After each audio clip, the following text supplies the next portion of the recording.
और सीधा रुख पीएम मोदी के संबोधन की तरफ। इतिहास जुड़ा है, वो भारत की अमूल्य धरोहर है।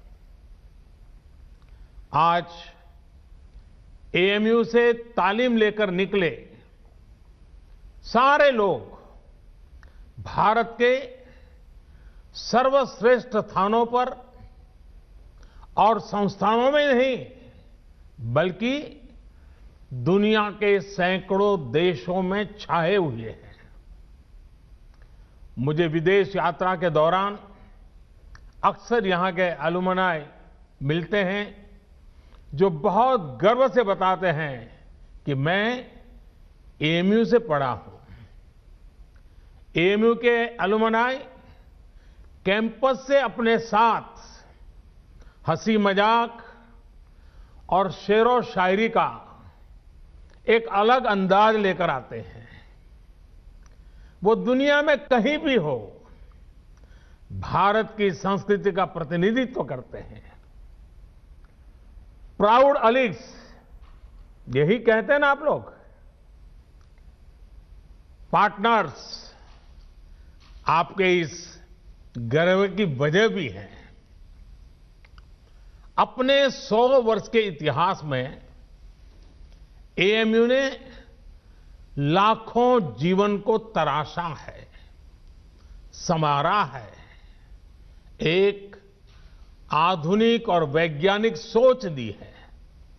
समाज के लिए, देश के लिए कुछ करने की प्रेरणा जगाई है। मैं सभी के नाम लूंगा तो समय शायद बहुत कम पड़ जाएगा।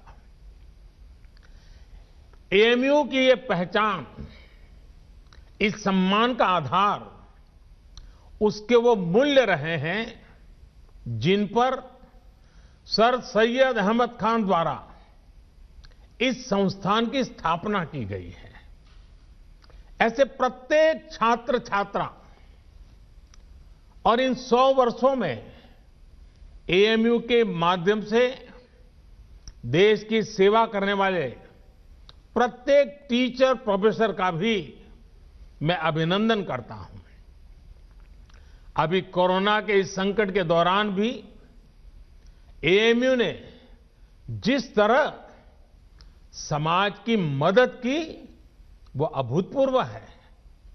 हजारों लोगों का मुफ्त टेस्ट करवाना, आइसोलेशन वार्ड बनाना, प्लाज्मा बैंक बनाना और पीएम केयर फंड में एक बड़ी राशि का योगदान देना समाज के प्रति आपके दायित्वों को पूरा करने की गंभीरता को दिखाता है। अभी कुछ दिन पहले ही मुझे चांसलर डॉक्टर सैयदना साहब की चिट्ठी भी मिली है। उन्होंने वैक्सीनेशन ड्राइव में भी हर स्तर पर सहयोग देने की बात कही है। देश को सर्वोपरि रखते हुए ऐसे ही संगठित प्रयासों से आज भारत कोरोना जैसी वैश्विक महामारी का सफलता से मुकाबला कर रहा है।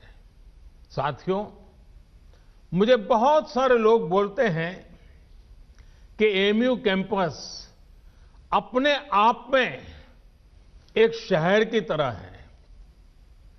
अनेकों डिपार्टमेंट्स, दर्जनों हॉस्टल्स, हजारों टीचर्स, प्रोफेसर्स, लाखों स्टूडेंट्स के बीच एक मिनी इंडिया भी नजर आता है। एएमयू में भी एक तरफ उर्दू पढ़ाई जाती है तो हिंदी भी, अरबी पढ़ाई जाती है तो यहां संस्कृत की शिक्षा का भी एक सदी पुराना संस्थान है। यहां की लाइब्रेरी में कुरान की मैन्युस्क्रिप्ट है तो गीता रामायण के अनुवाद भी उतने ही सहज कर रखे गए हैं। ये विविधता एएमयू कैसे और एएमयू जैसे प्रतिष्ठित संस्थान की ही सिर्फ नहीं, देश की भी ताकत है। हमें इस शक्ति को न भूलना है, न ही इसे कमजोर पड़ने देना है। एएमयू के कैंपस में एक भारत श्रेष्ठ भारत की भावना दिनों दिन मजबूत होती रहे, हमें मिलकर इसके लिए काम करना है। साथियों, बीते 100 वर्षों में एएमयू ने दुनिया के कई देशों से भारत के संबंधों को सशक्त करने का भी काम किया है। उर्दू, अरबी और फारसी भाषा पर यहां जो रिसर्च होती है, इस्लामिक साहित्य पर जो रिसर्च होती है, वो समूचे इस्लामिक वर्ल्ड के साथ भारत के सांस्कृतिक रिश्तों को नई ऊर्जा देती है। मुझे बताया गया है कि अभी लगभग 1000 विदेशी स्टूडेंट्स हमारे यहां एएमयू में पढ़ाई कर रहे हैं। ऐसे में एएमयू की ये भी जिम्मेदारी है कि हमारे देश में जो अच्छा है, जो बेहतरीन है, जो देश की ताकत है, वो देखकर, वो सीखकर, उसकी यादें लेकर के ये छात्र अपने अपने देशों में जाएं। क्योंकि एएमयू में जो भी बातें वो सुनेंगे, देखेंगे, उसके आधार पर वो राष्ट्र के तौर पर भारत की आइडेंटिटी से जोड़ेंगे। इसलिए आपके संस्थान पर एक तरह से दोहरी जिम्मेदारी है, अपना रिस्पेक्ट बढ़ाने की और अपनी रिस्पॉन्सिबिलिटी बखूबी निभाने की। आपको एक तरफ अपनी यूनिवर्सिटी की सॉफ्ट पावर को और निखारना है और दूसरी तरफ नेशन बिल्डिंग के अपने दायित्व को निरंतर पूरा करना है। मुझे विश्वास है एएमयू से जुड़ा प्रत्येक व्यक्ति, प्रत्येक छात्र छात्रा अपने कर्तव्यों को ध्यान में रखते हुए ही आगे बढ़ेगा। मैं आपको सर सैयद द्वारा कही गई एक बात, उस बात की आज याद दिलाना चाहता हूं। उन्होंने कहा था, अपने देश की चिंता करने वाले का पहला और सबसे बड़ा कर्तव्य है कि वो सभी लोगों के कल्याण के लिए कार्य करे, भले ही लोगों की जाति, मत या मजहब कुछ भी हो। साथियों, अपनी इस बात को विस्तार देते हुए सर सैयद ने एक उदाहरण भी दिया था। उन्होंने कहा था, जिस प्रकार मानव जीवन और उसके अच्छे स्वास्थ्य के लिए शरीर के हर अंग का स्वस्थ रहना जरूरी है, वैसे ही देश की समृद्धि के लिए भी उसका हर स्तर पर विकास होना आवश्यक है। साथियों, आज देश भी उस मार्ग पर बढ़ रहा है जहां प्रत्येक नागरिक को बिना किसी भेदभाव देश में हो रहे विकास का लाभ मिले। देश आज उस मार्ग पर बढ़ रहा है जहां का प्रत्येक नागरिक संविधान से मिले अपने अधिकारों को लेकर निश्चिंत रहे, अपने भविष्य को लेकर के निश्चिंत रहे। देश आज उस मार्ग पर बढ़ रहा है जहां मजहब की वजह से कोई पीछे न छूटे, सभी को आगे बढ़ने के समान अवसर मिले, सभी अपने सपने पूरे करें। सबका साथ, सबका विकास, सबका विश्वास, यह मंत्र इसका मूल आधार है। देश की नीयत और नीतियों में यही संकल्प झलकता है। आज देश गरीबों के लिए जो योजनाएं बना रहा है, जो बिना किसी मत मजहब के भेद के हर वर्ग तक पहुंच रही हैं। बिना किसी भेदभाव 40 करोड़ से ज्यादा गरीबों के बैंक खाते खुले। बिना किसी भेदभाव 2 करोड़ से ज्यादा गरीबों को पक्के घर दिए गए। बिना किसी भेदभाव 8 करोड़ से ज्यादा महिलाओं को गैस कनेक्शन मिला। बिना किसी भेदभाव कोरोना के इस समय में 80 करोड़ देशवासियों को मुफ्त अन्न सुनिश्चित किया गया। बिना किसी भेदभाव आयुष्मान योजना के तहत 50 करोड़ लोगों को 5 लाख रुपए तक का मुफ्त इलाज संभव हुआ। जो देश का है वो हर देशवासी का है और इसका लाभ हर देशवासी को मिलना ही चाहिए। हमारी सरकार इसी भावना के साथ काम कर रही है। साथियों, कुछ दिन पहले मेरी मुलाकात अलीगढ़ मुस्लिम यूनिवर्सिटी के ही एक एल्यूमनाई से हुई थी। वो एक इस्लामिक स्कॉलर भी है। उन्होंने एक बहुत इंटरेस्टिंग बात मुझे बताई जो मैं आपसे भी शेयर करना चाहता हूं। स्वच्छ भारत मिशन के तहत जब देश में 10 करोड़ से ज्यादा शौचालय बने तो इसका लाभ सभी को हुआ। ये शौचालय भी बिना भेदभाव ही बने थे। लेकिन एक उसका एस्पेक्ट ऐसा जिनकी उतनी चर्चा नहीं हुई है और न ही एकेडमिक वर्ल्ड का इस पर उतना ध्यान गया है। मैं चाहता हूं कि अलीगढ़ मुस्लिम यूनिवर्सिटी का भी हर स्टूडेंट इस पर गौर करे। मेरे साथियों, एक समय था जब हमारे देश में मुस्लिम बेटियों का ड्रॉप आउट रेट, शिक्षा में से ड्रॉप आउट रेट 70% से ज्यादा था, 70% से ज्यादा था।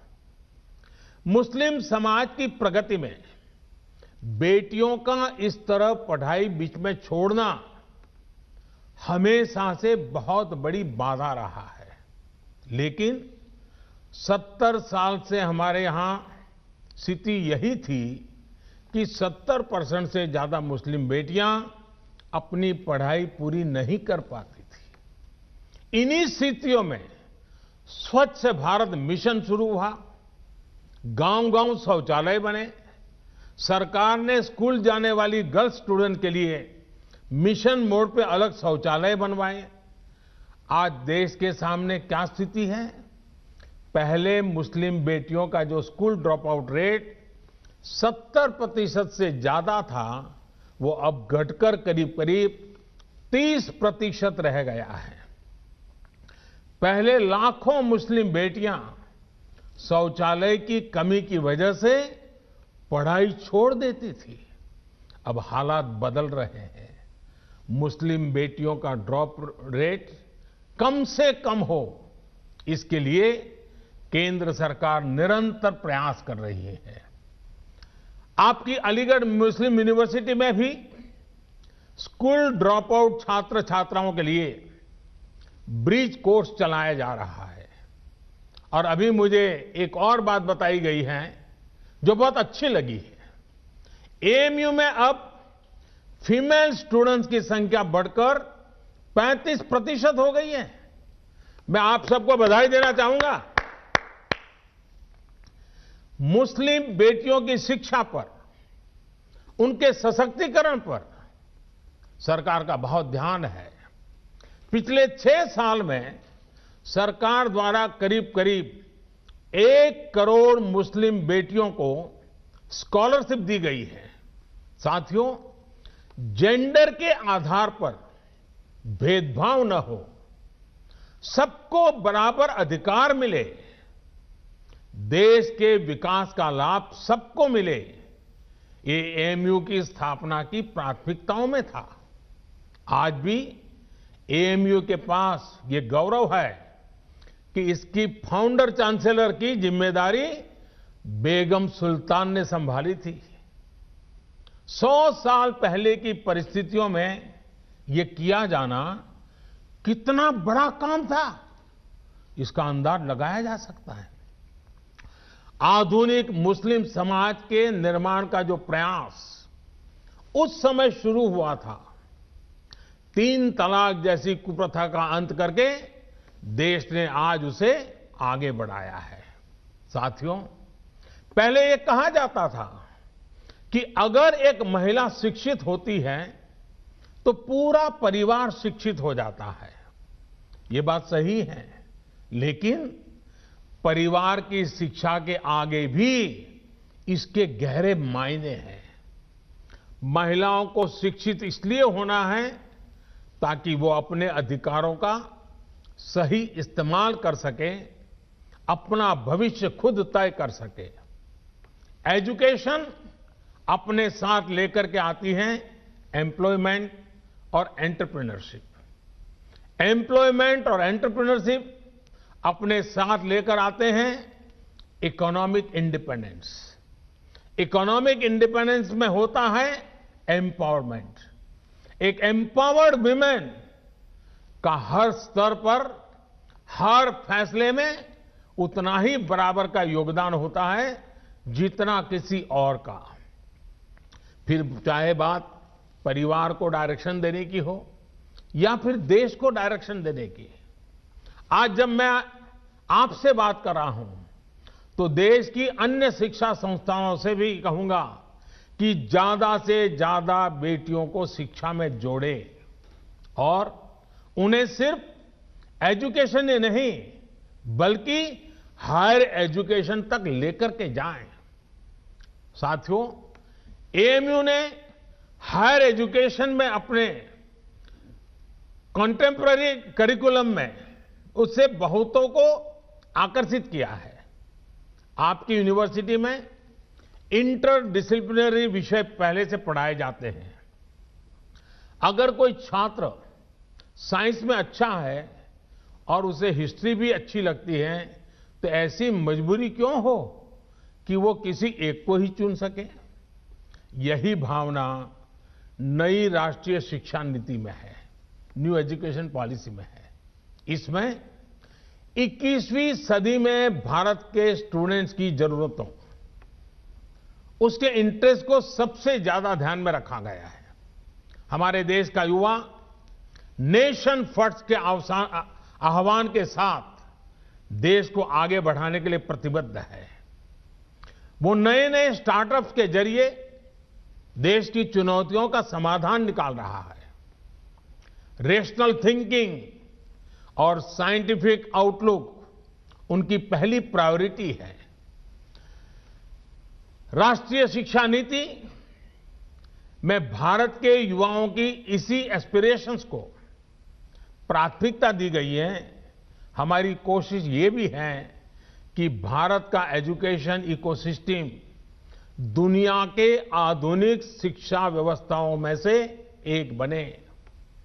नई नेशनल एजुकेशन पॉलिसी में जो मल्टीपल एंट्री है, एग्जिट पॉइंट की व्यवस्था है, उससे स्टूडेंट्स को अपनी शिक्षा के बारे में फैसले लेने में आसानी हो गई। हर एग्जिट ऑप्शन के बाद उन्हें एप्रोप्रिएट सर्टिफिकेट भी दिया जाएगा। ये स्टूडेंट्स को पूरे कोर्स की फीस की चिंता किए बिना अपना फैसला लेने की आजादी होगी। साथियों, सरकार हायर एजुकेशन में नंबर ऑफ एनरोलमेंट्स बढ़ाने और सीटें बढ़ाने के लिए भी लगातार काम कर रही है। वर्ष 2014 में हमारे देश में 16 आईआईटीज थी, 16। आज 23 आईआईटीज हैं, 23। वर्ष 2014 में हमारे देश में 9 ट्रिपल आईटीज थी, 9 ट्रिपल आईटीज थी। आज 25 ट्रिपल आईटीज हैं। वर्ष 2014 में हमारे यहां 13 आईआईएम्स थे, आज 20 आईआईएम्स हैं।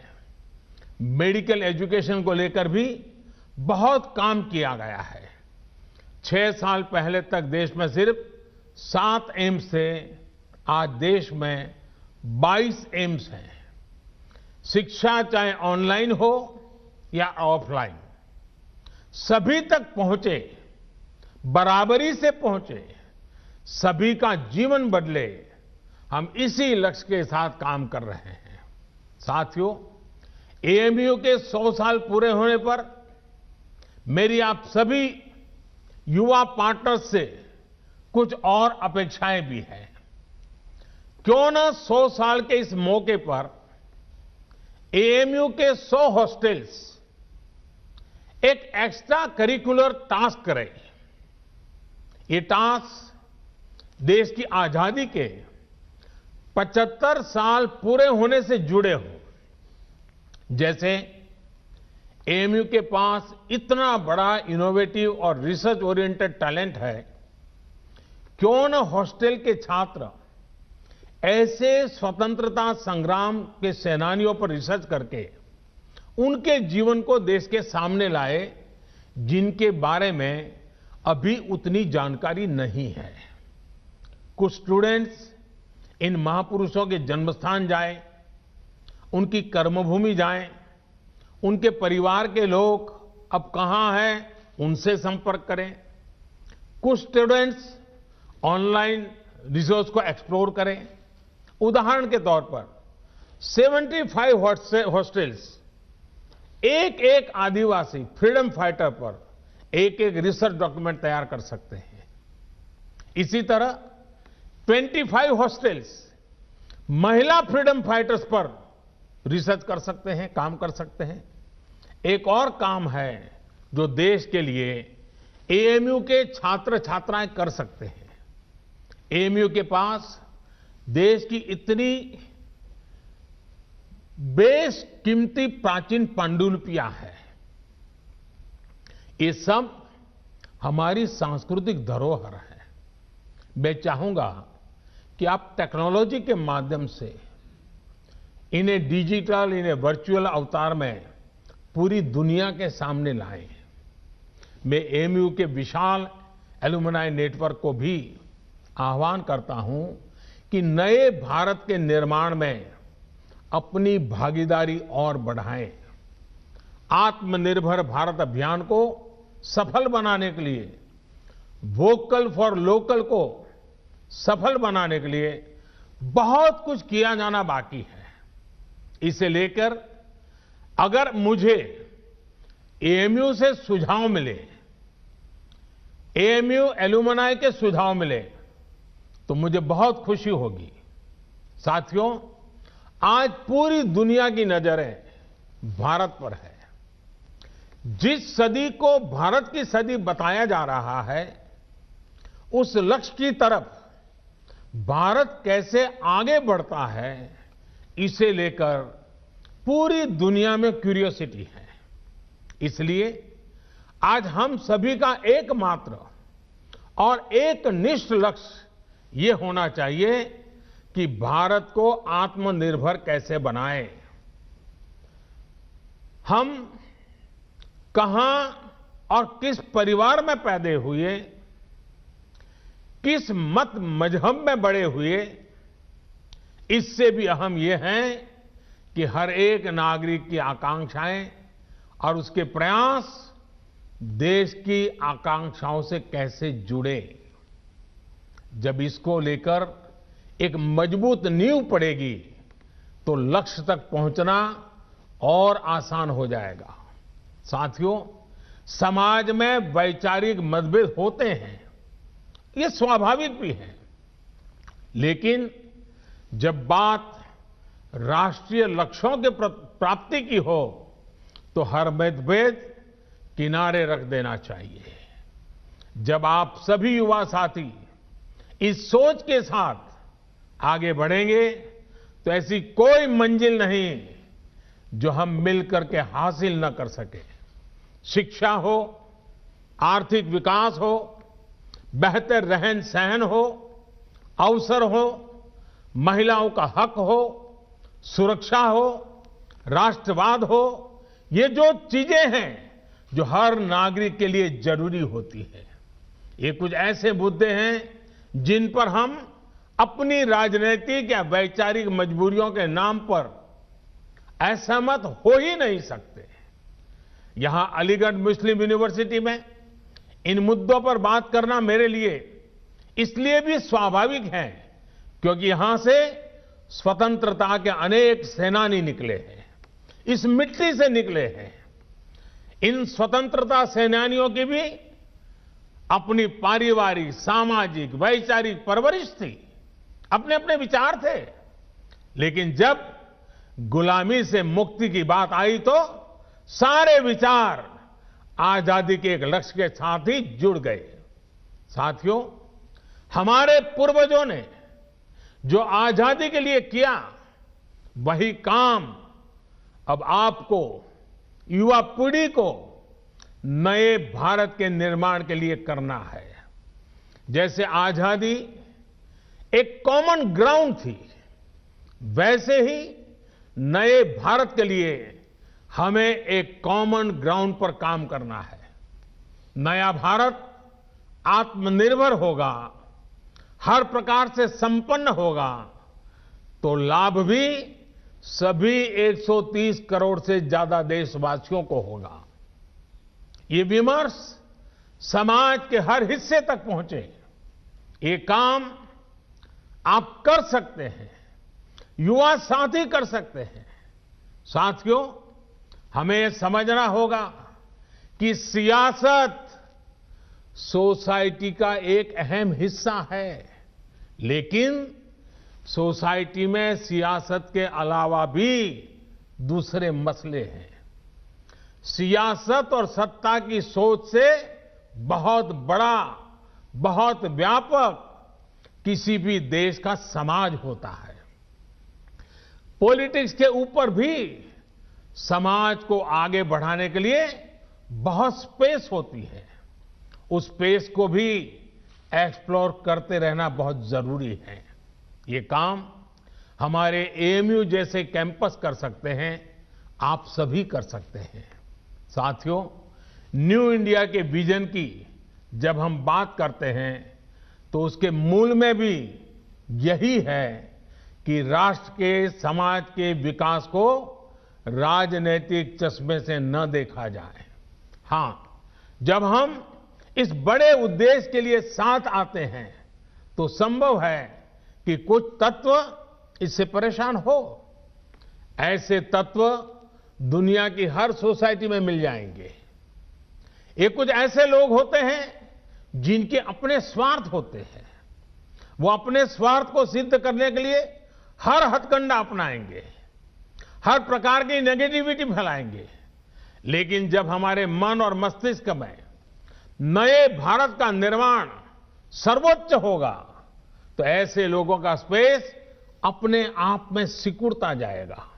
साथियों, पॉलिटिक्स इंतजार कर सकती है, सोसाइटी इंतजार कर सकती है, देश का डेवलपमेंट का इंतजार नहीं कर सकता। गरीब समाज के किसी भी वर्ग का हो, वो इंतजार नहीं कर सकता।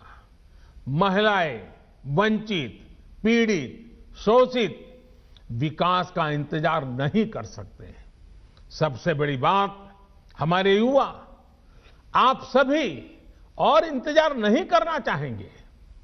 पिछली शताब्दी में मतभेदों के नाम पर बहुत वक्त पहले ही जाया हो चुका है। अब वक्त नहीं गंवाना है। सभी को एक लक्ष्य मिलकर, एक लक्ष्य के साथ मिलकर नया भारत, आत्मनिर्भर भारत बनाना है। साथियों, 100 साल पहले 1920 में जो युवा थे, उन्हें देश की आजादी के लिए संघर्ष करने का, खुद को समर्पित करने का, बलिदान देने का अवसर मिला था। उस पीढ़ी के तप और त्याग से देश को 1947 में आजादी मिली थी। आपके पास, आज की पीढ़ी के पास आत्मनिर्भर भारत, नए भारत के लक्ष्य को पूरा करने के लिए बहुत कुछ करने का अवसर है। वो समय था 1920 का, ये समय है 2020 का। 1920 के 27 साल के बाद देश आजाद हुआ था। 2020 के 27 साल बाद, जो कि अगले 27 साल 2020 से 2047 आपके जीवन के बहुत महत्वपूर्ण साल है। वर्ष 2047 में जब भारत अपनी आजादी के 100 वर्ष पूरा करेगा, आप उस ऐतिहासिक समय के भी साक्षी बनेंगे। इतना ही नहीं, इन 27 साल में आधुनिक भारत बनाने के आप हिस्सेदार होंगे। आपको हर पल देश के लिए सोचना है, अपने हर फैसले में देश हित सोचना है। आपका हर निर्णय देश हित को आधार बनाते हुए ही होना चाहिए। मुझे विश्वास है हम सब साथ मिलकर आत्मनिर्भर भारत के सपनों को पूरा करेंगे। हम सब मिलकर देश को विकास की नई ऊंचाइयों पर पहुंचाएंगे। आप सभी को एएमयू के 100 वर्ष होने पर फिर से एक बार बहुत बहुत बधाई देता हूं। और इन 100 साल में जिन जिन महापुरुषों ने इस संस्थान की गरिमा को नई ऊंचाई पर ले जाने के लिए निरंतर प्रयास किया है, आज उनका भी पुण्य स्मरण करता हूं, उन सबका भी आदर करता हूं। और फिर एक बार आज के इस पवित्र अवसर से भविष्य के लिए अनेक अनेक शुभकामनाएं देता हूं। विश्व भर में फैले हुए अलुमनाई को भी मैं उत्तम स्वास्थ्य के लिए एक शुभकामना करता हूं, उनके उत्तम भविष्य के लिए भी शुभकामनाएं करता हूं। और एएमयू के भी उत्तम भविष्य के लिए अनेक अनेक शुभकामनाओं के साथ मैं आपको विश्वास दिलाता हूं कि ये सरकार आपकी प्रगति के लिए, आपके सपनों को साकार करने के लिए हम भी कभी पीछे नहीं रहेंगे। इसी एक विश्वास के साथ आपका बहुत बहुत धन्यवाद, बहुत बहुत धन्यवाद।